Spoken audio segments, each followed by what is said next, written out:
Hello everyone. Today we'll talk about arches. Arches have been used in building construction since ages. They have been used in the construction of buildings, palaces, bridges, and dams. The prevalence of arches on the monumental structure is due to the fact that arch is a compression member and it always remains in compression whatever is the loading, whatever is the type of loading. Hence, it eliminates the use of any kind of reinforcement. And in earlier times, the reinforcement was not available. That's why, if the structure is always in compression, then it was better able to resist the loads coming over it. This is an example of arch bridge. This is a steel arch bridge, and it is in Jammu and Kashmir. This arch bridge is constructed over Chenab River. Similarly, let us talk about some popular arches all around the world.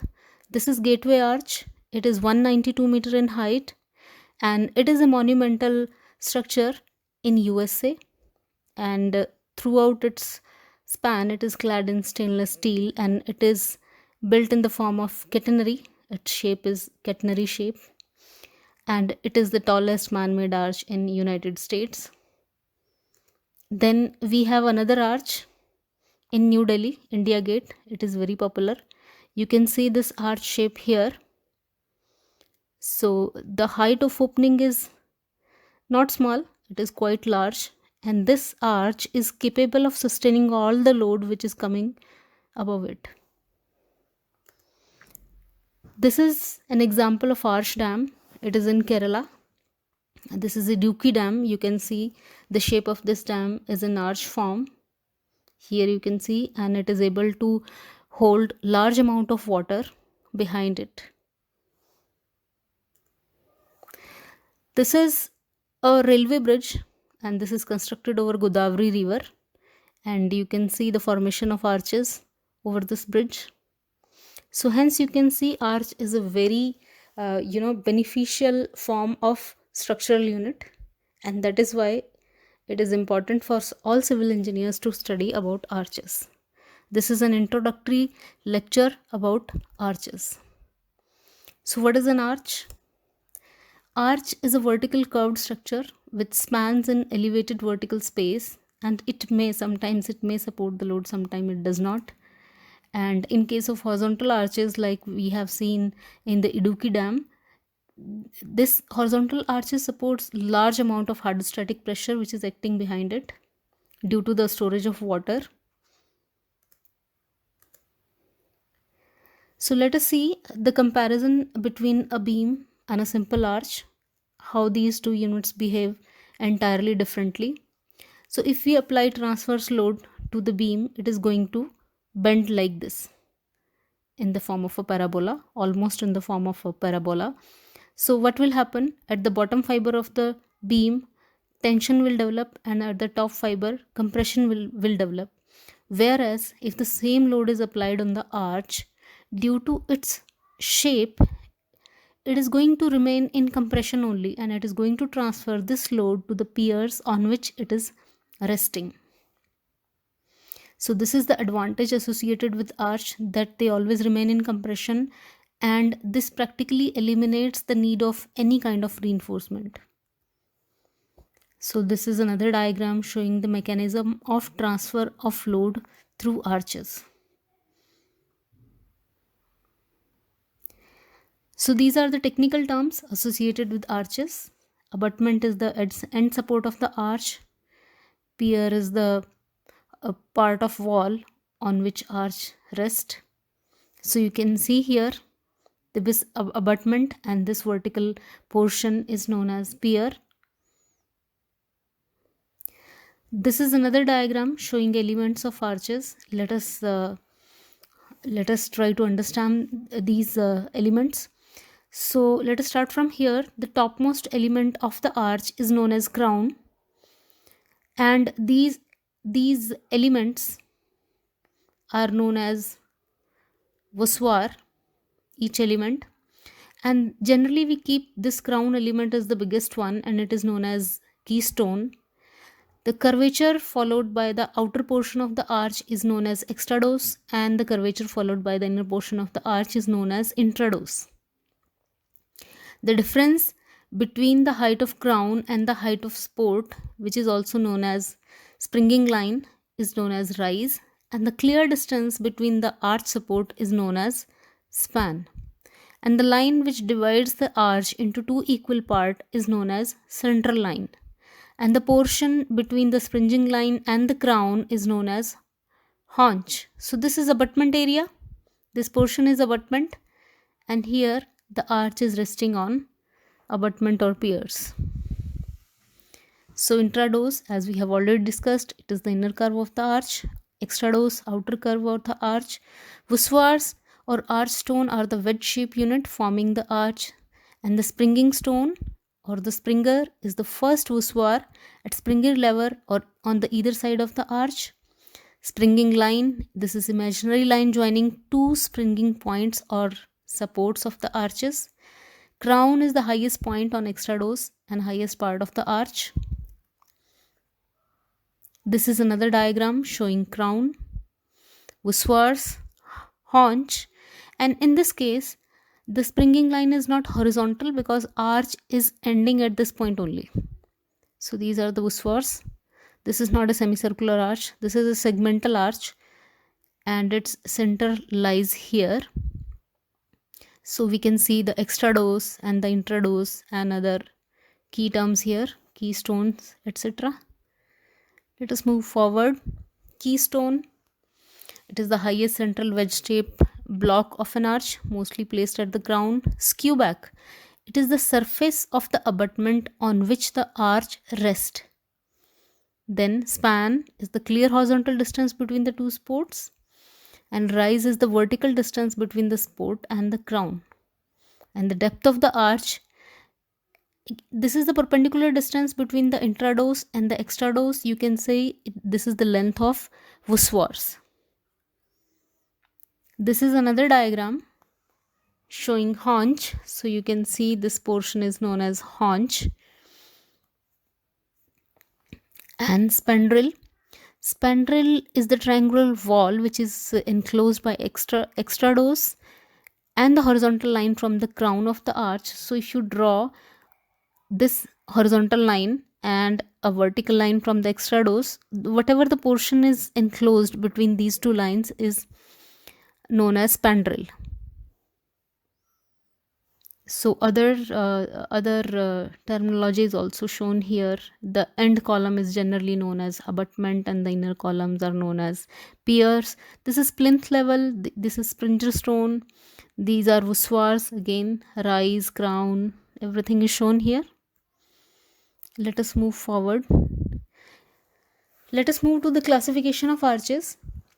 The arches may be classified according to the material and their workmanship, and depending upon the shape of the curvature formed by their soffit, or you can simply say the shape of the arch. Let us go to the first classification, which is based on material and workmanship. So we have brick arches. They are of course made up of bricks, and depending on the type of brick masonry, they may be classified as rough brick arches, X brick arches, and gauged brick arches. Then we have stone arches, and whatever is the kind of masonry we are using, depending on that we can differentiate the stone arches between rubble and ashlar. Then gauged arches, these are precast concrete block arches and monolithic concrete arches. Let us take them one by one. First one is rough brick arches. These arches are built with ordinary bricks which are not in wedge shape, but we use rectangular common bricks. And how do you obtain the curvature of the arch? We do that with the help of mortar. You can see here that thickness of mortar is varying from extrados to intrados. So by introducing this thickness, we will obtain the curvature in the arch. This is a very rough kind of arch. Next arch is X brick arches. So here bricks are cut to wedge shape, And joints of arches are of uniform thickness, as you can see here. Only the type of bricks are different, and the thickness of joint is same throughout the arch. Next one is gauged brick arches. So here what we do, bricks have been accurately prepared to the wedge shape in this case, and we use very soft bricks because we want to bring these bricks to that accurate wedge shape. And generally lime putty is used for the binding. So this is a gauged brick arches. Here also you can see that if we are using uncut brick, then we have to use very thick mortar to provide this curvature, and if we use wedge shaped brick, then we can keep the uniform the thickness of the joints. Then next is stone arches, and first one is rubble. So they are made up of rubble stone. Rubble stones are hammer dressed, and they are brought down to the size of voussoirs, roughly to the shape and size of voussoirs. And generally they are kept in place with the help of cement mortar. These arches are used for very smaller spans, generally up to 1 meter. Ashlar arches. Ashlar is a finer form of stone masonry. As you can see in this picture, it is a finer form of stone masonry and finer form of stone arch. So stones are cut to the shape of voussoirs and fully dressed, and they are well jointed with cement or lime mortar. And voussoirs made of full thickness of the arch up to 60 centimeters. So perpendicular to the plane of this slide is the thickness of arch. So we can use stone up to 60 centimeter depth, and they are set in fine mortar with radial joints. As you can see here, radial joints are provided, and this is crown area of the arch. So next is concrete arches, and this one is precast concrete block arches, and it is used for small openings in buildings. And voussoirs in the form of cement concrete blocks are prepared in special molds, and generally the concrete blocks are used without any reinforcement, because we have already studied that arches are always in compression, so reinforcement is not required. Then we have monolithical concrete arches. These arches are known as so because they are cast in situ. They are constructed at site. They may be plain or they may be reinforced depending upon the span and the magnitude of loading. They may be made up of plain concrete or reinforced concrete depending upon the magnitude of loading. And they are used for building bridges and culverts. So culvert is a very small bridge, as you can see here. And if we are using reinforced arch, it is suitable for spans larger than 3 meters. And for such kind of arches, the curing should be done for 2 to 4 weeks, and minimum thickness of arch should not be less than 15 centimeters. Then according to shape, how we can classify the arches? We have flat arch, segmental arch, semicircular, relieving, and Dutch or French arches. So this is the classification based on shape. Let us look at the flat arch first. So in case of flat arches, the joints radiate towards the center, and they are used for very light load and for smaller span up to 1.5 meters. For flat arches, the intradose is apparently flat, as you can see here in the picture. This is a flat arch. This is intradose. This is apparently flat, and this is extradose. This is keystone. Why it is apparently flat? Because we need to give them a slight rise or camber of about 10 to 15 mm per meter width of the opening, in order to take care of any small settlements in future. But extradose is kept horizontal and flat. So this is extradose reason. Then we have segmental arch. So this is segmental arch, and it is not circular. And joints radiate from the center of the arch, which lies below the springing line. So if we draw the line from the joints, they will meet at a point which is known as the center of the arch, and it is below this springing line. And the thrust transferred in inclined direction to the abutment. So the reaction which will act at this point will be inclined and not vertical. I'll show you in the circular arch how this reaction will be vertical. So if you draw a perpendicular to this line, here the reaction will be, thrust reaction will be inclined.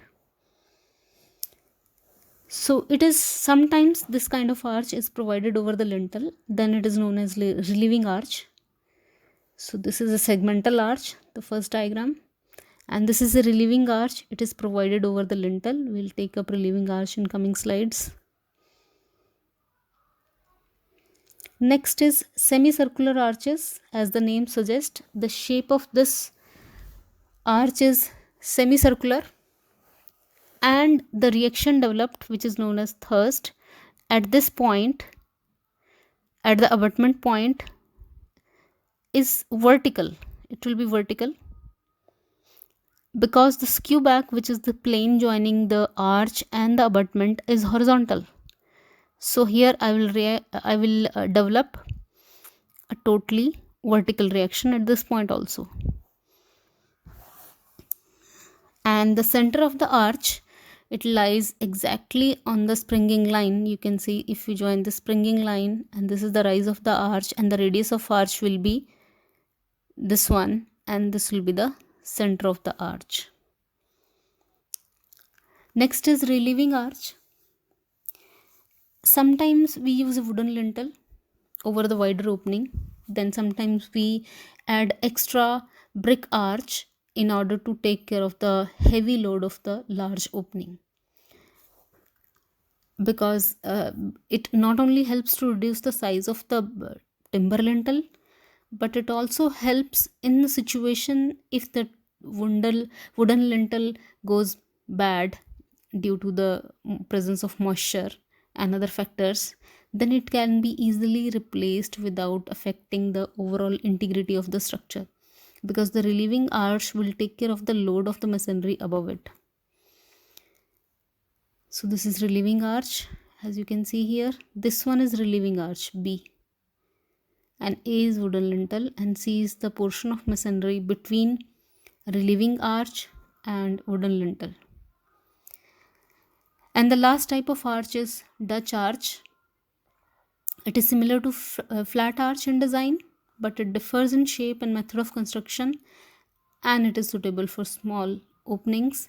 You can see that the shape of this arch is like a crown. So that's all with arches. Thank you for listening.